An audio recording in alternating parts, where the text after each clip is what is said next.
No Jumper, coolest podcast in the world. And today, my boy Pasha, the parkour free running legend, is in the building, and we're going to do some educating. How you doing, man? Doing great. How are you? Excellent. Nice to have you on the show, man. Thank you. I've kind of become obsessed with the history of your sport over the last couple of months, thanks to my boy Jimmy the Giant, who has a YouTube channel where he's done a lot of very interesting content about parkour, free running. What do you prefer to call it? I don't really care. Just wherever. Okay. I call it free running more because I guess I do free running more than parkour. What's the difference? Parkour is more like from A to B, the most convenient way. And free running would be like same thing with style in the middle. Adding tricks and flips and Yes. whatnot, whereas parkour is more about just can you get between these two things. Yeah. Okay. Very efficient way, yeah. Interesting. Okay, I didn't know that. So you're originally from where? I'm from Latvia, Okay. Eastern Europe. Very small country, 1.8 million people. Okay. Yeah. And so what kind of environment or neighborhood did you grow up in? Just, I don't know, just flat hills, that's what I call it. Really? So not like Yeah. a big city? No, it's a very small city. Okay. And there's nothing really there. That's what all the creative part come from. Okay. So what kind of stuff were you into as a kid? Sports or? I was into like action movies, Jackie Chan, Chuck Norris, all that. So I grew up watching all that.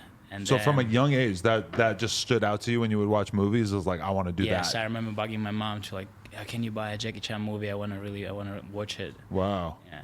That's awesome. Okay. And so how did you start to pursue it? You just started working on those kind of tricks? No, I saw this video on YouTube, 2005, called Russian Climber, Okay. and this is what got me into it. You know, I'm just like, oh, I just want to be like that guy. I just want to do this thing. What kind of stuff were they doing? Was this like very, very early in the evolution of this stuff? Like very old school parkour stuff, and just it was super cool at the moment. Right. Whoa! And Matrix came out. Matrix came out before, but Matrix was a big influence for me too, because when Neo did a backflip, like a wall flip, I was like, whoa, this is sick. Did you go out and learn it? Yeah.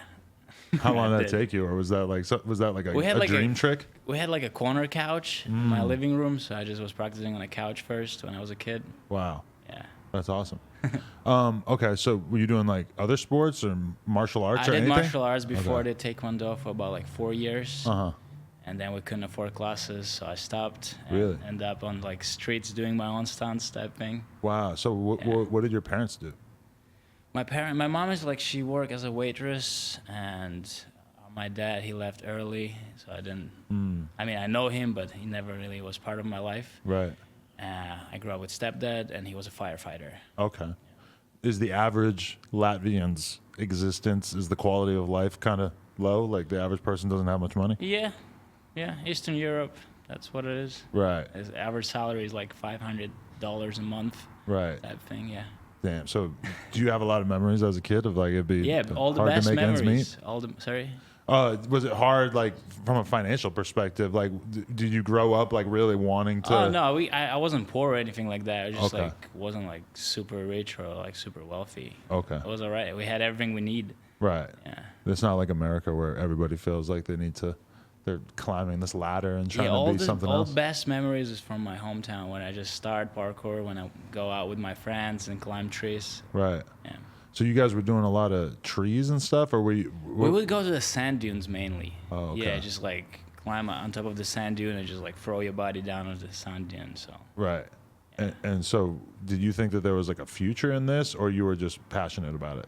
Just passionate about it. I remember just was like I was counting how many tricks I can do. It's like I can do 10 tricks, I can do 9 tricks, or like I can do 20 tricks.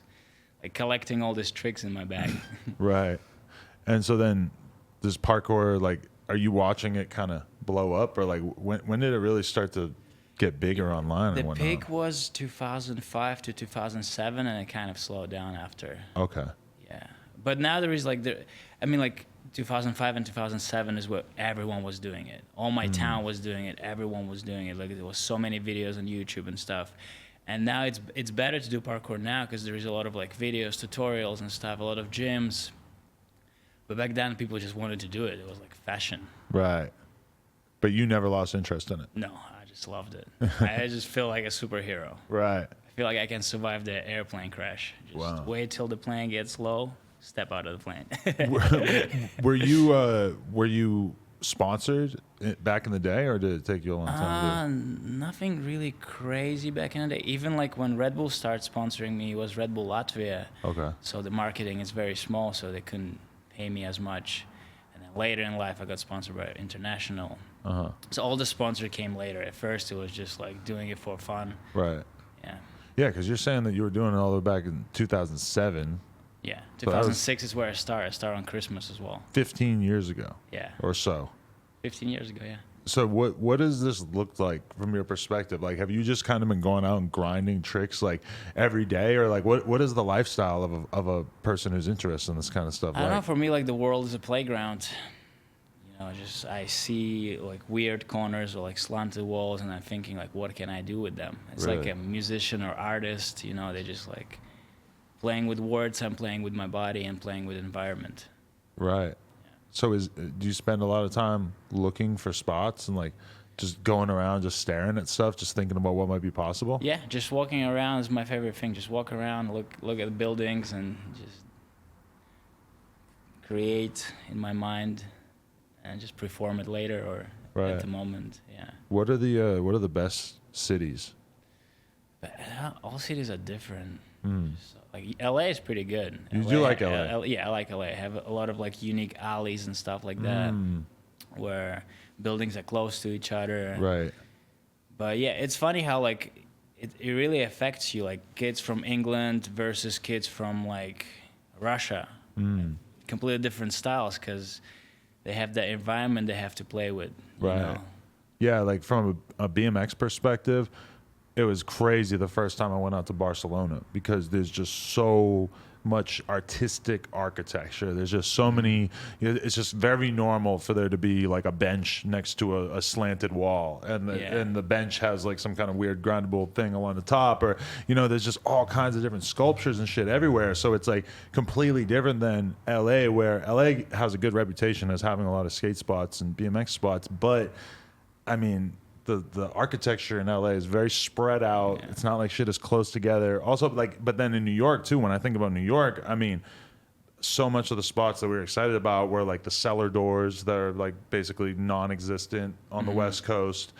But man, in New York, everything is so crammed together. So like there would be like a perfect rail in front of somebody's apartment building, but it's New York. There's not like a long runway for you to get speed or whatever. A lot of times the runway in front of this perfect rail would be like 3 feet, so you wouldn't even look at the rail, Yeah, usually big cities have this like little features where it's so big so you can find all this random stuff, as you said, like a rail next to someone's apartment building. Right. Like why? And I feel like in the smaller cities it's not as common because they don't have as much space, so they're trying to use the most out of it. Right. There are very few like public areas in LA. Like you'll see parks here and there, but like in comparison in Barcelona, it's almost like every neighborhood just has all these different parks that people could just hang out in and go drink a beer after work or whatever. A lot of European cities have that, and that's way less common in America. Yeah, even in parkour, like one of the best flows is from Spain.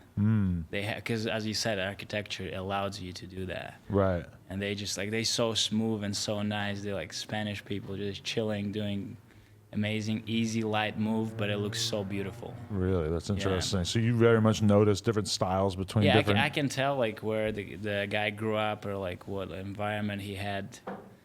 Because, it affects your style.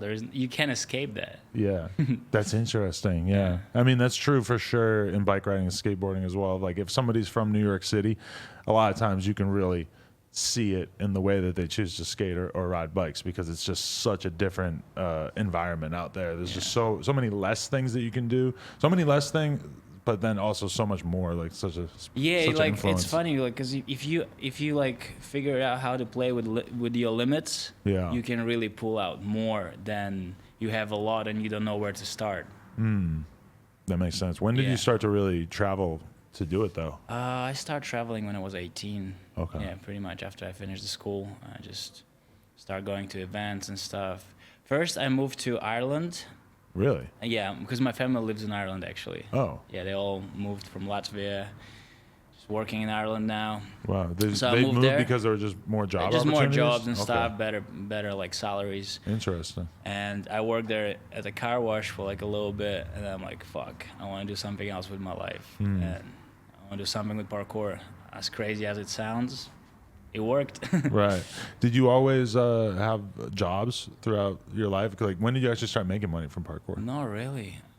Pretty much like as soon as I said like I want to make money like off parkour and I want to just somehow finesse it, I pretty much did. Really? Yeah, it started slowly and then it just like kept getting better and better and better. Like, what are the opportunities to make money? Obviously, Like sponsorship. Sponsorship. I did a lot of stunts in the movies. I was really? performing in Cirque du Soleil. Yeah. Wow. What was doing Cirque du Soleil like? I didn't really like it, to be honest, because it was like very repetitive and Right. the same thing every day. And I remember sitting on like a backstage and I'm like realizing that I know everything that's gonna happen in the show. Like, okay, he drops the head and she comes and like do this and that, and I'm Right. like, oh, and it's gonna be my life for the next 10 years. So it kind of freaked me out. How long did you actually do it for? I did 6 months. Really? Even though I had a contract for a year, but then I went and talked to the director and I said like, oh, I can't do it. Right. And they kind of understood. But it was already 3 months in, so they let me wait another 3 months till they found a replacement. And yeah, I escaped. Really? Was it paying good? It's like $140 per show, something like that. Okay. Yeah, and it all depends how much you do, and like in Cirque you have to build your career. Like if you like with Cirque for 10 years, you can earn really good money. If you with Cirque for a year, not so much. But they taking really good care of you. They treating you like an artist, and they have the best food. I miss food. They have like a food truck there. Really? Yeah, very healthy for like artists. Oh, nice. Pretty good. What was it like starting to get into movies and stuff? All of a sudden, you were finding yourself going to LA and New York, I guess, to do movies? No, actually, first movie I did in China. Oh, really? Yeah, it's funny. It's never came out because in China it's not that easy to film the movie. They have like a Chinese mafia or something like that. So, because if you get on Chinese market, it doesn't like you can film all right movie, and as soon as it's in theaters, that movie gonna make bank because of the population. Right. But you have to follow so many rules. Like they have, China is strict with everything. Right. So, but they didn't follow some rules, and they did it very like behind someone's back. So no one let them to put the movie in the cinema. Wow. So they put $100 million in the movie, and it went to trash. Holy Just shit. like that, yeah. Was that a big disappointment at the time that you didn't get to see yourself in this? Yeah, kind of. It was like my first movie never came out. Right. You got paid though, right? I got paid, yeah. Yeah. Damn, that's funny. I remember meeting a girl back in the day when I lived in New York, and you could tell that she was really full of herself, that she was really excited about where her life was supposed to go because she had starred in this movie. And she sends me the link to the movie and stuff, and I start looking into it. I'm reading the press releases and stuff, and I start to realize that she had filmed this movie like a couple years before. Bunch of big celebrities in the movie and shit, but it clearly was not coming out, and it never came out. Oh, that's bummer. And I just like, wow, I always think about that. Like, I wonder how much of a letdown that was. That was all right.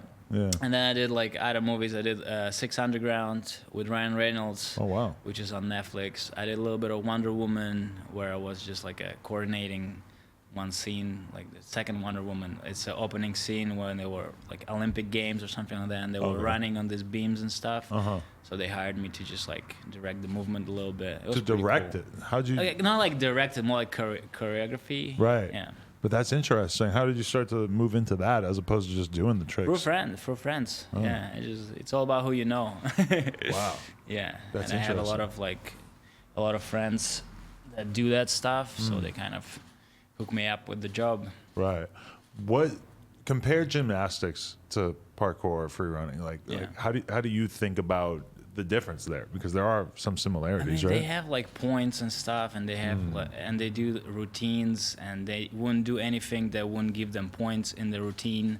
They wouldn't just go and play around with their body. They would just literally follow wherever. Okay, I will do triple backflip just because I can get more points, or I would do double layout instead of like full in back out because it's gonna give me more points. Like stuff like that. They just playing this kind of game to like please the judges. Right. And I'm just playing games to please my own feelings. Be like, oh fuck, this trick feels amazing. Right. Have you always, because you have a shitload of Instagram followers and stuff, have you always been heavy on the social media side of things, or? Not really. I just like, Because we used to do like show reel stuff, like when we film for a year and then you release it. Right. Film for a year, release it. And now, like, since internet just keep progressing, like you can't really do that. And so I just start posting on Instagram. And it's funny because when I first started posting, I would post like just whatever parkour, more like a parkour related stuff. Like, okay, look, I did this trick. And then as soon as I start kind of mixing it with comedy a little bit, just like add a little comedy effect, that's where my followers kind of like accelerate. Interesting. Yeah. Yeah. And people are like, oh, you like Charlie Chaplin, Buster Keaton, like stuff like that. Those are my biggest inspirations too, like old school movies, like black and white movies. Interesting. They did some good stuff. Yeah, definitely. Wow, that is so interesting to think that is how that works. Okay, so that is the weird thing about parkour is that there's there's only so many people who do it, but it seems like there's a very large audience who'd be down to watch it. Like, especially in the early days, that shit would go crazy on YouTube. I noticed when I look up videos and stuff, they still can get millions and millions of views. Like, is that, like, how do you think about that? Like, who do you feel like you're filming for? And is there a big difference between stuff that you would do for a hardcore parkour audience versus stuff that you feel like is going to get more mainstream love? There is definitely a difference. Like, if you do some cool trick that never been done before and stuff like that, you would please the parkour audience. They'd be like, yo, this guy's sick.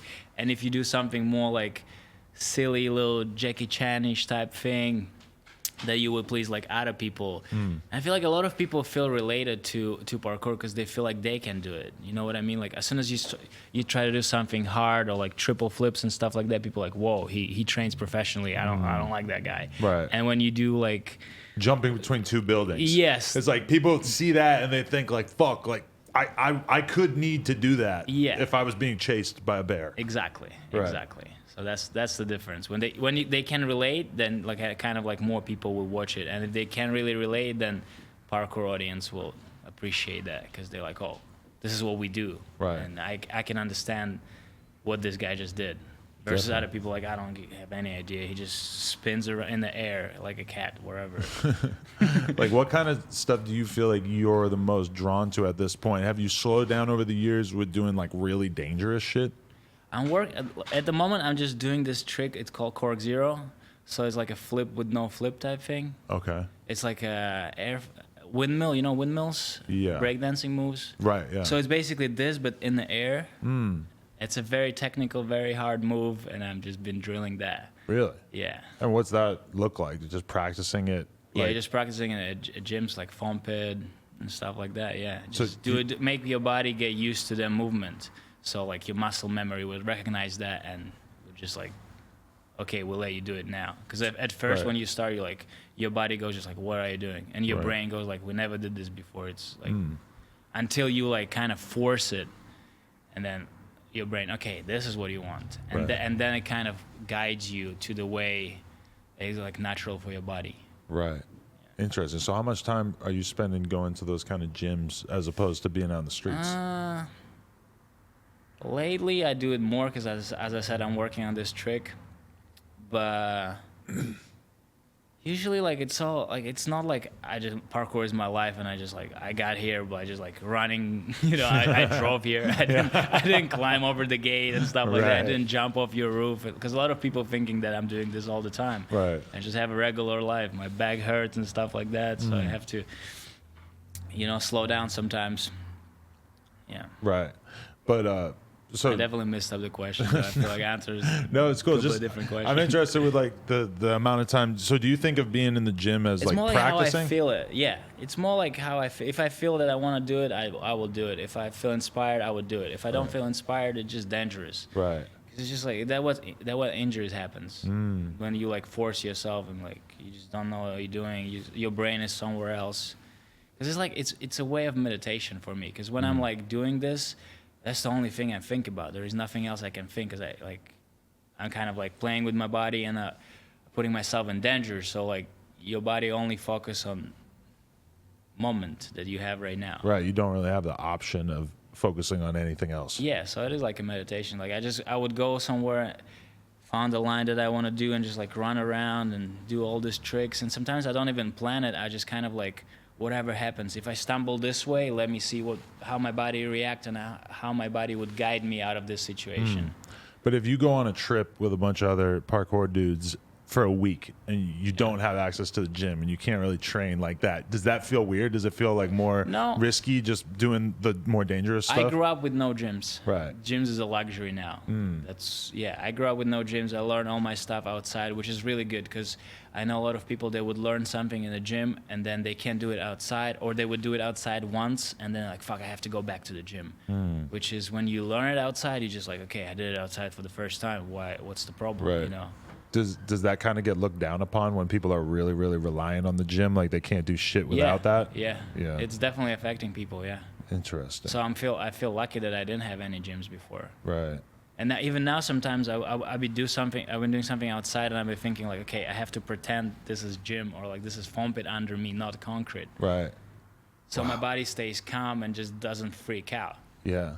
Wow, that's so interesting. So when you think about like the risk factor, have you had really bad injuries, or have you been lucky in that? I dislocated my elbow once on trampoline. That's about it, actually. Really? And one time I almost fall off a building because it was like a roof gap, and I was walking backwards, and then I stopped right at the edge, and I'm like, oh shit, one more step and I will fall off a building, because my focus was just on that jump. Right. I was just like, okay, I need to run up. Holy shit, that's so crazy. You haven't really had injuries though, because I mean, a lot of the tricks that you're doing, like your head is like an inch away from smashing into like a rail or Yeah, something. because like I've been doing flips all my life, like over 15 years. It's like, you know, your hand, and like you can do this next to the table and you know you're good, right? So I Yeah, can do I this with guess. the flip, right? You Right. go boom, boom, super close. So I Yeah. can do this with the flip as well. So I just feel comfortable. Have you always felt like you had like better hand-eye coordination than the average person, or that was something that you always were good at in regards to other things as well? Maybe, but it's a tricky question, because I feel like if you give me like skateboard or any other sport that I'm not familiar with, I would suck Right. like any other person. I'm just like very comfortable with what I do. Right. And some people's like, oh, you should try this, you should try that. They give me all these ideas, but like, fuck, it's not my ideas, and I don't know if I can do it. And they assume that I'm a superhero. Right. I'm just a normal person. I have fears. Have you ever messed with the kendama? I tried a couple times. Okay. Yeah. I It didn't tried a like couple come times. to you supernaturally or Not anything? really, no. I still suck. I can't get a ball on that thingy. I feel like you could get really good at it really easy just because you already have such a base of control in regards to that. Maybe. No, I definitely like sometimes like when I do flips, I kind of try to like go into the slow motion mode. And it's funny how it happens, like when you first start doing like double flips and triple flips, it all just like this for you. And then over time you can really see in the see middle it. and like really control it, and like Yeah. you can slow it down. That's what is crazy to me about kendama, is when I look at people who are really, really elite, they can do the most technical fucking thing, but they see everything that's happening. Whereas Yeah. for me, even watching it, never mind not doing it, I can't even like keep up with what's happening. But like somehow their hand-eye coordination or whatever is just so on point that they're able to actually perceive everything that's happening right in front of them. And parkour strikes me as kind of like that, but with more risk and a little bit more, Yeah. it's more dynamic. Yeah, sounds about right. I just don't know anything about kendama, except it looks Right. cool. Yeah.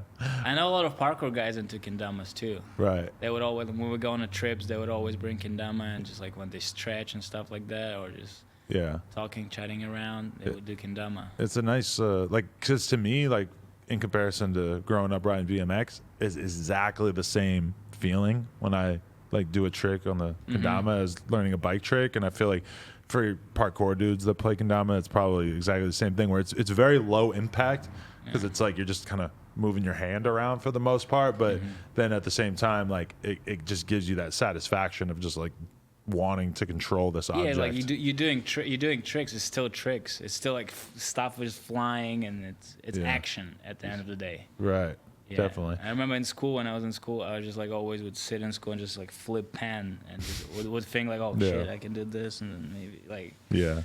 I've seen weirdo. dudes with like 2 cups, and they, like kendama guys, and they can take like the one cup and just like flip the other cup and flip it 4 or 5 times and just catch it right back into the cup. And when I see that, I realize like, oh, okay, like I've seen them do it with pens, where they'll just hold the pen cap Yeah. or hold the pen and just flip the pen cap. And I'm like, oh, like that skill is kind of transferable to other objects as they well. ever play like a bottle flips. Oh, or yeah. this stuff. Are you into that though? I- That shit started blowing up a couple of years ago. Ah.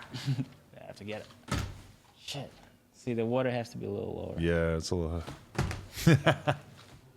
Hey. Took me a million tries, but Yeah, no, that was solid. Were you into the bottle flip stuff as yeah, well? I love it. I did double. Like depending on the bottle, every bottle is different. But like sometimes they have like a little smaller bottles where I can do doubles and stuff. Right. It's pretty cool. This one as well. Like when you just like land on your hand. I suck today. Yeah, that's tight. So these sort of like themed videos that you do for Red Bull, how does that normally work? Like you've done some of these just big conceptual videos. Yeah, just like they or me come up with the idea, and we just try to like make it happen.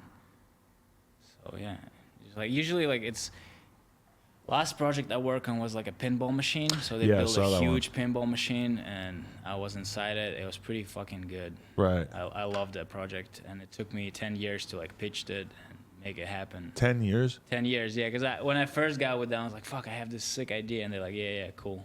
Good idea. Right. And like all my work, I made them believe that I can do something like that. Right. So they invest money into me, which felt amazing. But usually, like what parkour or like any BMX or any Red Bull athlete would do, they would just like go to the city, and they just explore the city and film around the city. Yeah. Do you prefer that versus doing something like the pinball machine where there's this whole big thing built for it? I prefer like more of a project where you can control the set, because I can do all these tricks and stuff, but as I said, like city or the environment limits you. But if you can come up with the spot. So you have idea for the trick, and then you have idea for the spot, or you can come up with you have a trick that you can't do anywhere outside. There is no spot. Yeah. So you would come up with the spot. Definitely. That what excites me more because it's like a next step. I feel like. Yeah, that's always the part of bike riding that I was always the most attracted to was like the search, like finding the unique piece of architecture that you're gonna do something on. Then actually like figuring out the trick and then actually documenting it and filming it in a way that makes it that does it justice and shows the actual nature of the spot. That was always the thing that was attractive to me. And like I could go to a skate park and have fun for sure, but it was always like that feeling of doing something in the streets that just really appealed to me. And then through traveling, for sure, that was the great thing about it was just being able to go to a different city, like riding bikes through the city and just sort of feeling the local energy and stuff, and then just happening to come across stuff. I mean, that was the best feeling in the world. Yeah, same for me. I love traveling. Love going to different cities because, as you said, energy. You can feel the energy. Right. Sure. And like doing something outside where it's just built already, and like you don't have to really like adjust anything. It's just already there, and you just like you master that enough that you can just do it there. It's pretty good. Yeah, definitely. So in terms of documenting the stuff for social media though, like do you feel like that's basically what your sponsors expect from you at this point? They just want you to hold down the social media stuff, or do they kind of want you to go to contests and events and stuff like that? Thank God there is social media right now, because back in the day, athletes like struggle with it. Because like how long can you perform on like a great level? Because it's always young people coming, and young people just destroying everything. What was impossible like 5 years ago, they just do it in a run right now. Right. So it's in every sport. So I'm happy that I have social media, because I started like long enough, so my name is kind of there. Because I got lucky with timing. Because if I started right now, there's no way I would be who I am right now. Right. So they just want me to do social media and just like promote them on social media, and that's about it. Which is pretty cool. Do you look at the new generation of parkour kids, and is it kind of mind blowing, like how good they are and how young they are? It is, yeah. Really? I don't have any back pain. Yeah. Because you're how old now? I'm 29. Oh, you're only 29. I'll be 30 this year. Holy shit! So you started super young, huh? Yeah, I started 14. Oh wow. Okay. Yeah. Wow. But so, how do you feel like you can compete when they're learning these like super technical tricks? Like do you feel like your creativity is your strong suit, or your taste? Definitely my creativity is, because I came from like nothing really was in my town, so I kind of got to be creative with what I have. And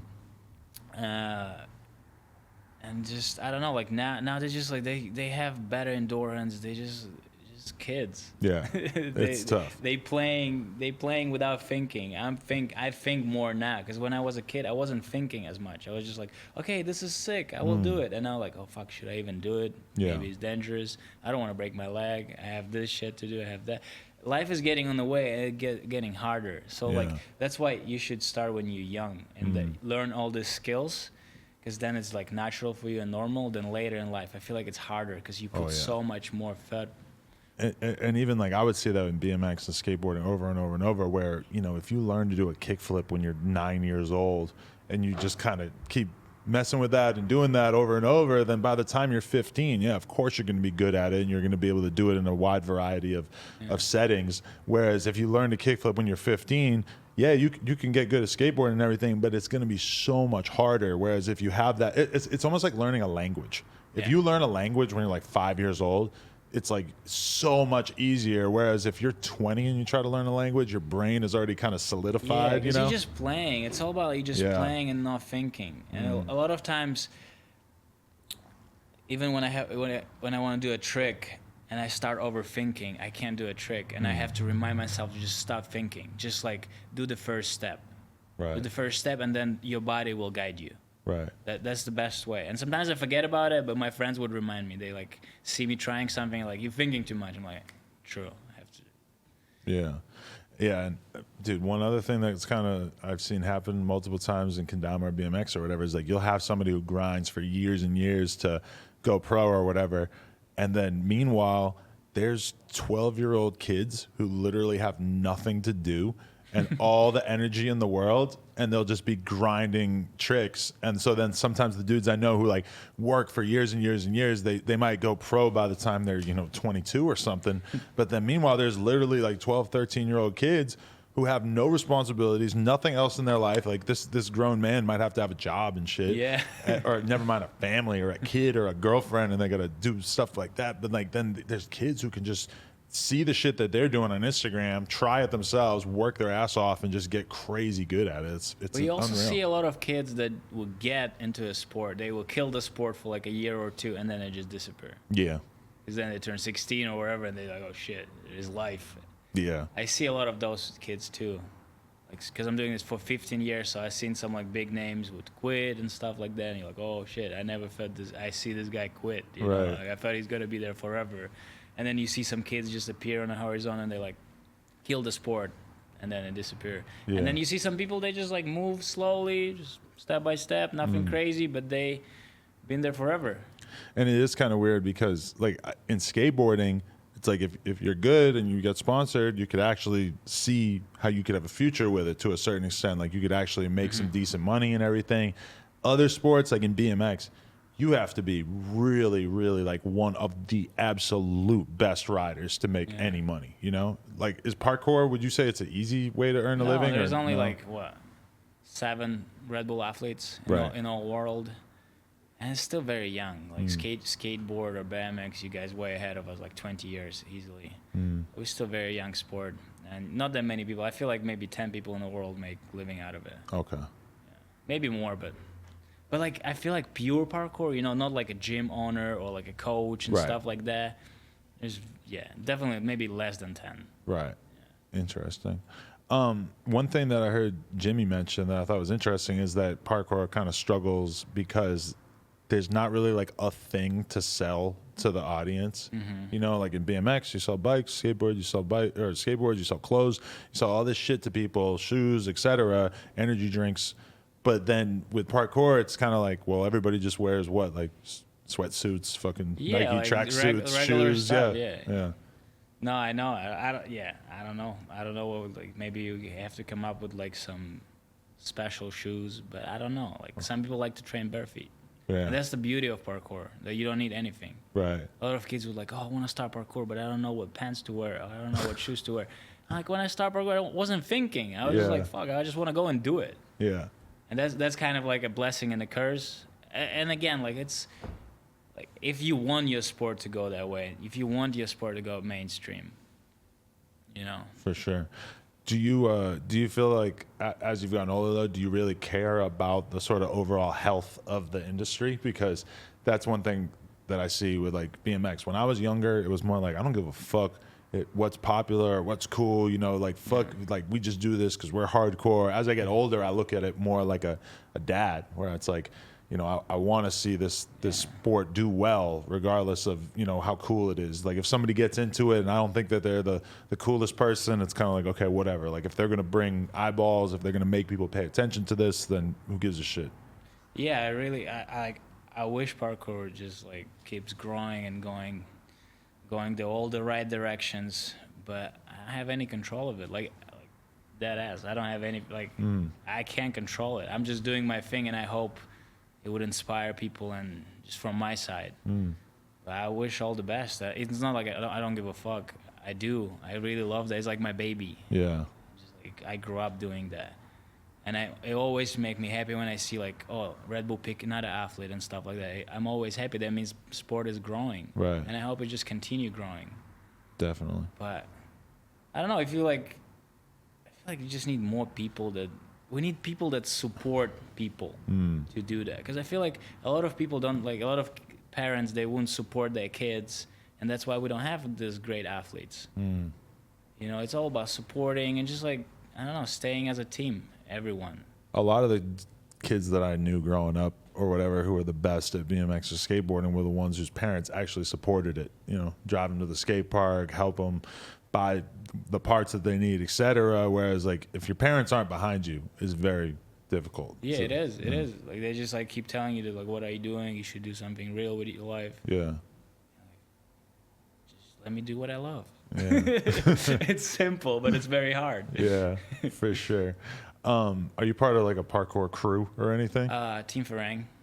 So that's like your hard. Have you been with them forever? Or? Yeah, I've been with them 10 years. Okay. Yeah, it's like we have a little clothing line, and we used to film all these like show reels once a year type thing. Right. And now we kind of like spread because of COVID and all that, and like everyone lives in a different city, different country. We have a guy from Thailand, Australia, Germany, Japan. Nice. And I'm in LA, so we're all like all over the world. Right. But yeah, Team Farang, it's my people. That's your affiliation. Yeah. Interesting. Okay. Yeah, man, that's pretty dope. So has COVID changed everything in regards to this? I mean, Were you like, traveling a ton before that? Yeah, I was traveling a lot, and I was actually excited. I was excited to stop traveling and move to LA and just kind of settle down, because I traveled from when I was 18 to like I was 28. So I was traveling over 10 years, and just like got tired, because I wouldn't stay in one spot more than like 2 weeks.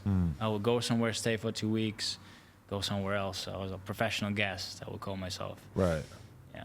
And it's fun. Always a guest. It was fun, and I got tired and like kind of moved here, and then COVID happened, and then I'm like, oh shit, now I can't do this. Right. And then you're like, oh. You know, sometimes like really the way to appreciate something is to lose it. Then you're like, oh. Definitely. Yeah. Do you generally feel like the cops or the security guards, are they hard on parkour, or do they kind of ignore you? Here in LA, they're super chill.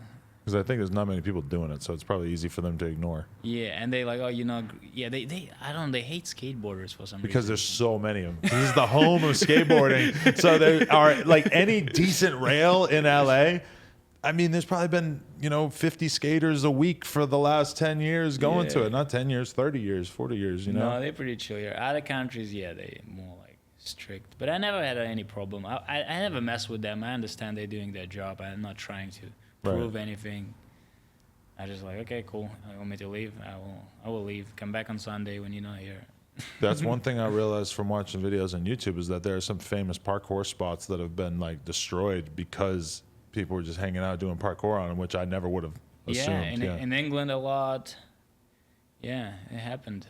They just like crazy. they had something in their like a backyard, wherever the like apartment building. Like, why do all these people come here? Let's just get rid of this thing, so they're never gonna come here again. Which I guess, like, if I was a property owner and there was just 50 random dudes doing backflips. Yeah, you'd be freaking out. You're like, what the fuck? They're gonna sue me. They're gonna break their neck, and they're gonna sue me. I mean, I understand their perspective. Yeah.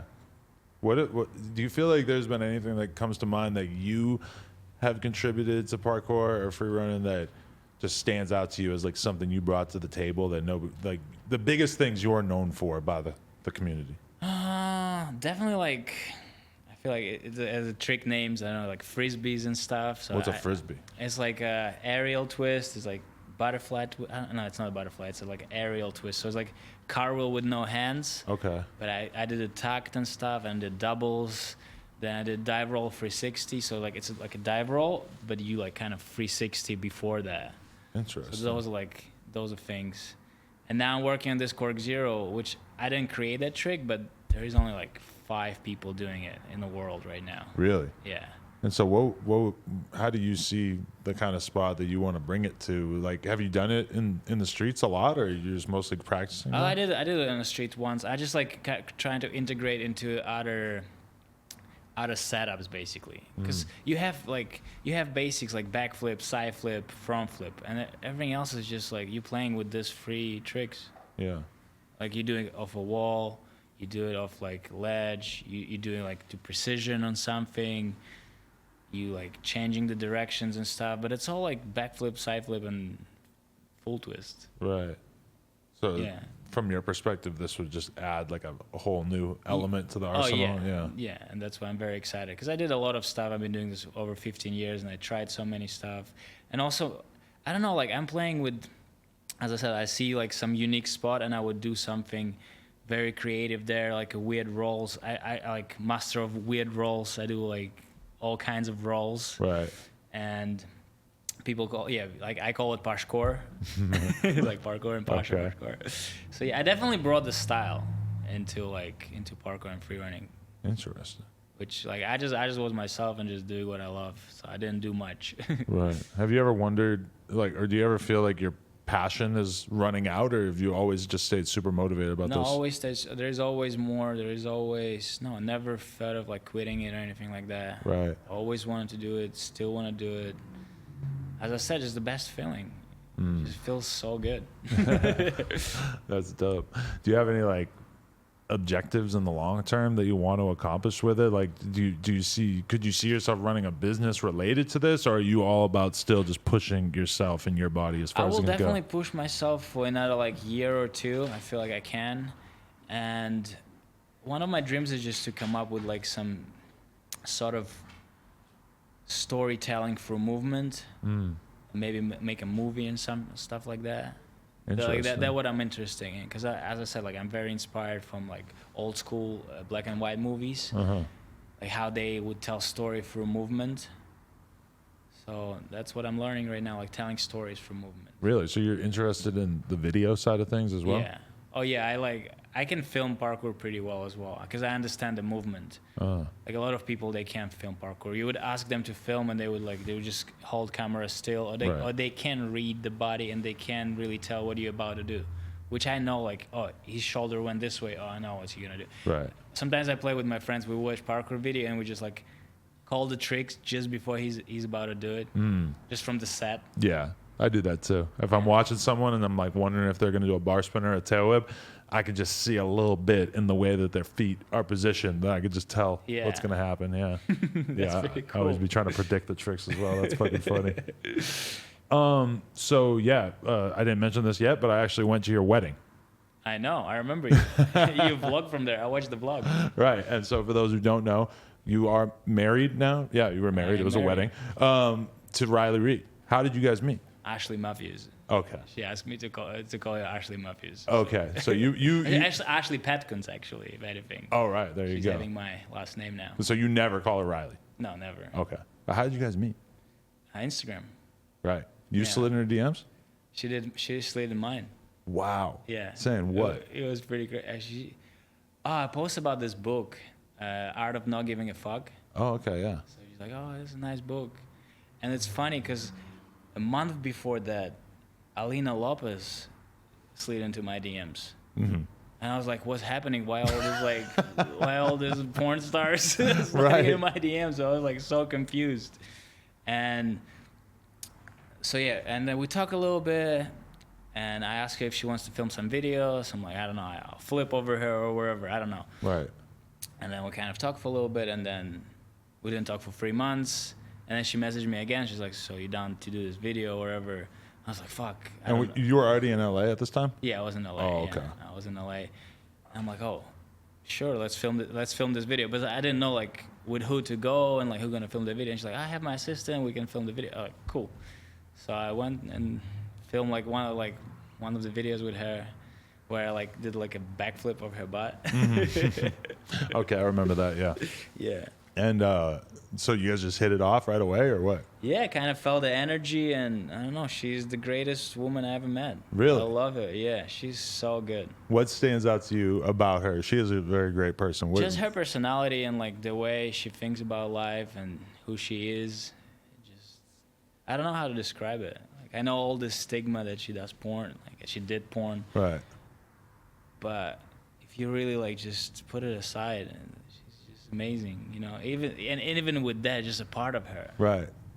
So was that something that gave you pause? Obviously, I'm in a similar boat. My girl's naked on the internet as well. Mm-hmm. Was that something that ever kind of bothered you? Because obviously you went into it meeting her, knowing that about her. Yeah, actually, yeah, but I'd never understood how well known she is. Because I grew up in Latvia. I was watching like Russian porn and stuff. I didn't really know. Maybe I stumbled in there. Like, I don't know. But anyway, I didn't realize how big she is. Right. And yeah, at first it was like, oh shit, like is it normal? Is it not normal? Right. But I had a lot of conversation with different people about it, and I had the best conversation with my friend Stas, and he said the best thing ever. He said, like, no matter what you're gonna do, people gonna tell you you're stupid. You know, because I was like, it all came at the end of the day what other people say. Yeah.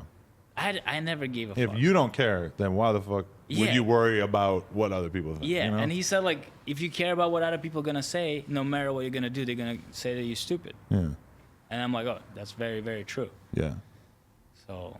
I mean, I seen your whole family at the wedding and everything. Obviously, embracing her. Yeah, they're super cool. They understand it's life. Right. And it's just like it is what it is. Like, what are you gonna do about it? Right. Did you encourage? She didn't kill anyone. You know, if she killed anyone, then it would be a different story. Like, oh, maybe Right. be careful. Yeah. She might kill you at night. Definitely. But did you put the idea in her head to stop shooting like other porn, or was that already something she was She thinking already of? stopped. Before. She already stopped before. She did girl stuff. Right. Yeah.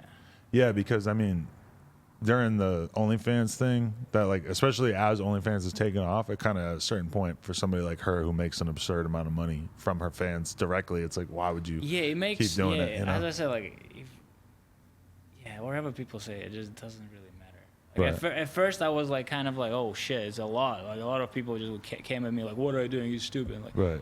why you care about that? Like, I don't know. For sure. Just, Why? at this point. What have you had any like people that you know or like friends of yours like give you a hard time about it? Like, because I don't know. I could imagine that some people just talk shit, and some people might actually be upset. Like maybe 2 of my friends said something, unfollowed me. Really? That's Wow, about that's wild. That's about it. Like nothing crazy. Everyone I know and everyone I respect and people with the skills, they never said anything. Right. They just like, you happy? My mom asked, you happy? Yeah. You know, because I prepared like my mom as well. Like said, look, this is what can happen. People can come to you. People can fucking pull up the videos and shit. Like you gotta be ready. I just gotta prepare. Like, a lot of like dumb people. Right. And she never cared. She's like, she seems like a nice girl. She met her in person. It's not like she just does it all the time. Like people assume she just goes around and have sex with people. I know. Like some of my friends, like the dudes who do the podcast with me, they came to my kid's birthday party, and she came. Yeah. And like, you know, a couple of them said to me afterwards, they're like, bro, like Riley and Tiana Trump, like they're so nice and like normal and shit. And I'm like, well, what the fuck did you think? And they're like, well, I just didn't know that like a porn star was like a normal person. And I'm like, wow, like that's crazy as fuck to me that you needed to like meet them in real life to know that they're just chicks who have a job. A lot of people don't. They just don't understand. They're living in that bubble and they just think. Yeah. Yeah. So. Crazy. It is really crazy, to be honest. I don't know how that happened, but I'm happy. Like I'm a happy man, and she's amazing. Have the best time in my life. Yeah, that's amazing. I've seen you that's guys. What matters. And like people think about you or they talk about you, but for how long they think about you? They think about you like 2 minutes, and then like, okay, I have to go take a shit. I have to go take care of my kids. Right. That's all. Like, and why would you change your life just because of this 2 minutes of like someone else's thinking that you don't even know? Right. Were you already a somewhat freaky dude, or are you? Because I've heard. I don't know if I'm saying too much, but I've heard stories. My girl went on you guys' honeymoon or no engagement party weekend. She said she might have seen you and your wifey getting a little freaky with some of the other girls there and stuff. Was this the kind of thing that you were always into, or is she opening your mind? I mean, she definitely. I was always like, she took me to a parkour gym. Like when we first started like hooking up and stuff, like, oh my god, this is next level. I was freaky, but in order to be freaky, you need a freaky person. You know? You can't be freaky with someone just who's not freaky. It would be like weird. Because she's got 500 girls in her phone that she could text and be like, "Hey, come fuck my fucking husband and me together," and they're like, "All right, I'm there." That's actually a weird thing I didn't really realize, but my girls pointed it out too. She's like, so many girls act so weird about Riley because she's so well known that they just like are super clout thirsty with her and stuff. Yeah. And I'm like, I guess I should have already known that. Like, that's pretty obvious. Like, I just already know that she's very popular, but like, I guess I just didn't realize how many people are just like on she's her very dick. Careful with people though. She's just like very. You gotta be. It's not that easy. It's like as easy as it sounds. It's a lot of complication comes with it. For sure. Definitely. But yeah, man, I heard you were having a good old time out on that boat. I have a great time. I have a lot of great time. I don't want to talk about it too much because, I mean, you know, family sponsors, family sponsors, bad energy, also like people jealous and stuff. Yeah, definitely. So. But life is good out here in LA. Like from your perspective, everything's going pretty well in life. Everything is good. Yeah, no complaint. Doing my roly-polies, having beautiful wife, 5 dogs. I feel very lucky. I heard there's an army of dogs over there at the house. It Those is. are her dogs, though, right? You didn't bring any dogs in? No, I did not. I grew up with no dogs, no cats, like never, like, and I wasn't sure at first, like, fuck, it's a lot of dogs. Right. Yeah. And no, I love them all now. They all love me too. It's nice. It's nice to have dogs. I understand now people that love dogs because before I didn't really. I'm like, it's just dogs. They don't really talk. You just have to take care of them. But when you're lonely, they're really there for you. I've noticed that I'm very picky with pets, and my cat passed away a couple months ago. I'm sorry about that. Appreciate it. And we're getting a dog this weekend, so I'm kind of like nervous, even though I know I'm gonna love the dog no matter what. But I'm also kind of like nervous just because I haven't fucking ever had my own dog. I've had roommates who had a dog, and then I ended up getting super close with the dog and would be hanging out with the dog all the time. But I never had my own dog, so it's kind of scary. Yeah, it's like you're just gonna have one dog, so it's okay. Yeah, it's only one dog. You got 5 dogs. You had to go through a real learning curve there, huh? Yeah, when people tell me like, yeah, we have one dog, it's so much work. I'm like, or like having a baby is like having a dog. No, like 5 dogs. It's like like a bigger number. That is a weird thing when I talk to people about having a kid and like they're just like, oh yeah, like my cat does this, and I'm just thinking like, wow, having a cat is not that much like having a kid, bro. Like, be serious. Like, I had a cat. They really kind of just do their own thing. Yeah. I love cats too though. You a cat guy? I lied. I think I had a cat, but it got hit by a car. That's the only one cat I remember. Interesting. I love cats because they do cool flips and they always land on their feet. The young ones. My old ass cat wasn't doing any flips. No. You gotta be on a diet, athlete diet. Yeah, I kind of live with that thought in my head. It's like if I had gotten him to lose weight, he might have lasted another 6 months or a year or whatever. You know, because it's like that. Ultimately, they end up dying from being out of shape a lot. Yeah, at least they have a good quality of life. Then enjoying themselves. If I had been starving them all those years, it would have been. No good. They would be like, oh yeah, I'd be so angry. I don't know. Every time I like try to lose weight, because sometimes like if I weight less, I can do better flips. But I'm always angry. Yeah. And when I'm chubby, I'm like happy. Do you lift weights and stuff, or you just? Not really. No. I would just like if I have to lose weight because I want to land some trick or something like that, I would just go on a diet and running. Really? Running is the best thing. So if you're gonna try a really hard trick, you would actually start to get in shape to get ready for that trick. Yeah. Wow. Interesting. Yeah, just like get it done, go back to normal. That's crazy. What would be your advice to any kids out there who are watching this that want to get into parkour? don't. Don't. No, I would say just start slowly, because now the internet days, it's so easy to get lost in all this, and you be like, oh, I can try that. Like, you know, you have to be really like aware of who you are and what is your abilities. So start very slow and just like don't listen too much. People, listen to your body. Your body knows the best. You'd be surprised. That's real. Because there's a lot of experts, but your body is the best expert. There's a lot of know-it-alls on the internet, is what you're telling me? Yeah. Nice. So step by step, slowly, yeah, test out the waters. Sure, man. Well, it's super inspiring, just seeing you kind of live out your dream and everything. Actually, no, the most inspiring thing I seen was right after you got married, you went out and you had a trampoline ready, and you and all your groomsmen had special fucking elastics sewed into your tuxedos so that you could do crazy ass flips on the trampoline right after you got married. Yeah, it was pretty good. That was mind blowing to me. I'm like, this is a person who's fucking serious. Because like, if I was gonna get married, I don't think it would cross my mind. Oh, I'm gonna have bikes, or I'm gonna have a skate park at this. But for you, like, you were so hardcore. You're like, no, I'm doing this. Yeah, no, it was the best. A lot of people commented like, "Yo, it's a dream wedding." Yeah, because of that. That was sick. No, it was really good. And it was crazy too, because I mean, dudes are doing like triple front flips, and like, it's not like they're just jumping up and down. No, they're like going for it. For sure. No, yeah. All right, man. I appreciate you. Thank you. What's your Instagram? We'll link Pasha it in the Boss. Pasha the Boss. We'll link it in the description so anybody who sees this can check it out. Appreciate you, man. Thank you so much. Much love.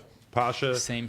No Likewise. Jumper. Coolest podcast in the world. Check us out on YouTube, Patreon, OnlyFans, TikTok, Instagram, all that shit. Like, comment, and subscribe. And we'll be back real soon. Appreciate y'all.